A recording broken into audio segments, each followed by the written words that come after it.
live debates right on to election night, MSNBC. As far as my taxes are concerned, the only one that cares is the press, I will tell you. And even the press, I tell you, it's not a big deal. You don't think there are any voters out there? I don't think so, no. I think people don't care. Donald Trump insists no one cares about his tax returns. That's what he says, but some recent polling suggests that may not be the case. Last week's national Monmouth poll found that 62% of voters say it's important for candidates to release their returns.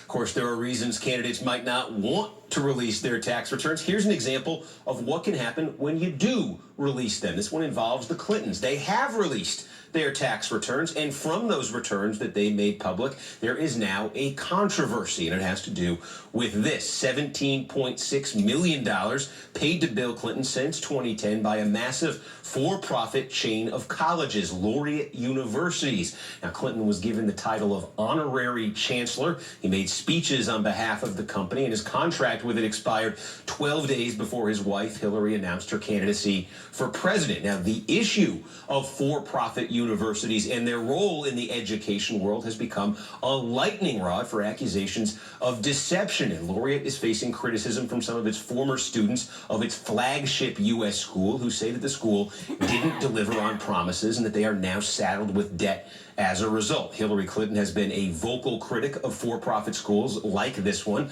especially as her opponent, Donald Trump, has faced scrutiny for his own for-profit institution, Trump University. Now, there are some key differences between Laureate and Trump University. For one, Laureate's universities are accredited. Trump University was not. Also, Laureate's Walden University maintains that its program is, quote, high quality, rigorous, and challenging. Now, Hillary Clinton's team says she is just as committed as ever to cracking down on law-breaking for-profit institutions. But regardless, the conflict is this. Even as Hillary Clinton rails against for-profit schools, she and her husband have made $17.6 million from one of them, and that will put her campaign promises under a microscope. For more now, I want to turn to Rosalind Helderman. She's a political investigations and enterprise reporter for the Washington Post. So, Rosalind, you've written about this. Take us into this world of for-profit schools. Exactly what kind of a world are we talking about here? Bill Clinton is able to take in almost $20 million for this title of honorary chancellor. What's he doing for that money? Where is the money coming from? For people who don't know much about it, give us a sense of it.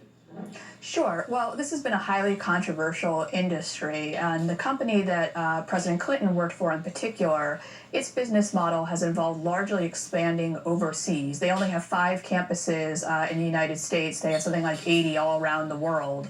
And they have faced scrutiny in other countries as well as in this country. And so one of the things that we see with the relationship that they had with Bill Clinton was that they had a great deal to gain from having sort of a tie to a globally recognized and credible figure. It probably helps explain why they were so interested in paying him what is really a rather high amount of money to be what they termed an honorary chancellor.